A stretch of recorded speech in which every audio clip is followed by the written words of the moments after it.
If the winter temperatures in your area are almost always above 10 Fahrenheit, then you can stick with a mineral oil. You can also use synthetic, but a mineral will be just fine. And generally speaking, 5W30 is going to be fine, with one perhaps exception. So again, 5W30 mineral is fine. Synthetic, basically you can just keep it longer than the mineral one. Now, if the temperatures in your area drop oftentimes below 10 Fahrenheit, then you may want to just get a synthetic engine oil. 5W30 is going to be fine for most winters, except in very, very cold areas, maybe Alaska.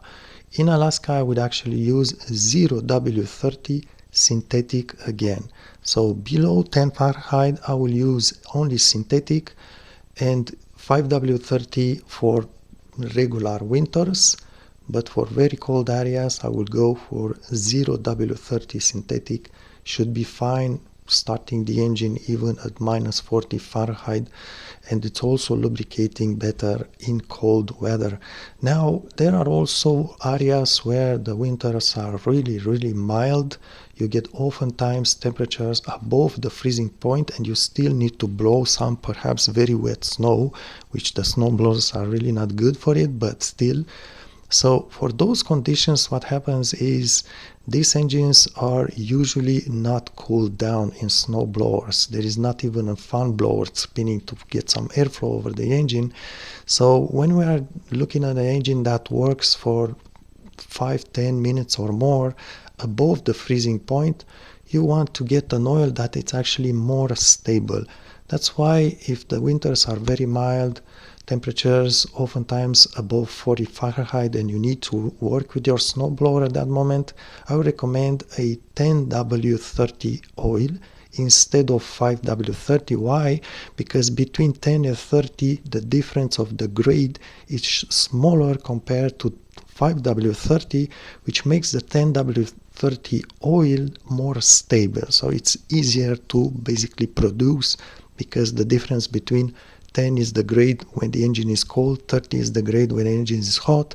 Between these two grades, the difference is smaller than 5 to 30. That makes the oil more stable, and that's true both for mineral and synthetic oil. So for milder climates, really milder climates with temperatures oftentimes above the freezing point, go for a 10W30 mineral or synthetic. It's your choice. Again, I think the synthetic idea here is going also, the synthetic is even more stable than the mineral one in warmer weather. So if you compare 10W30 in synthetic and mineral at temperatures that are kind of warm outside, not warm summer warm, but warm, the synthetic oil will just stay more stable, will degrade less. It's even safer than the mineral one in 10W30 grade.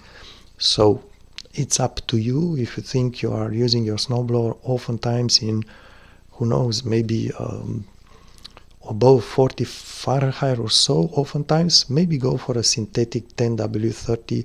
Even 5W30 synthetic will be fine. So just keep this in mind. 10W30 non-synthetic mineral will be fine, but maybe you feel safer with the synthetic one if the temperatures, outside temperatures, are too warm for some reason. You use the snowblower for extended periods.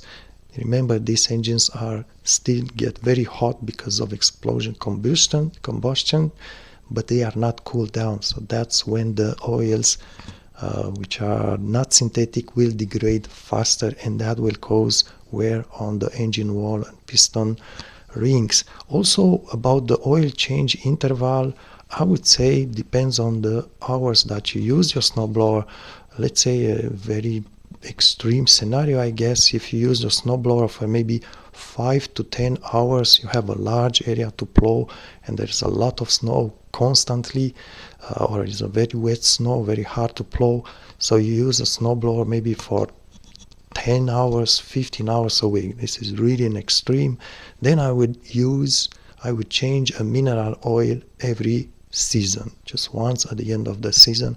Maybe at that point a synthetic oil will last 2 seasons, perhaps, but it's difficult to tell at that point.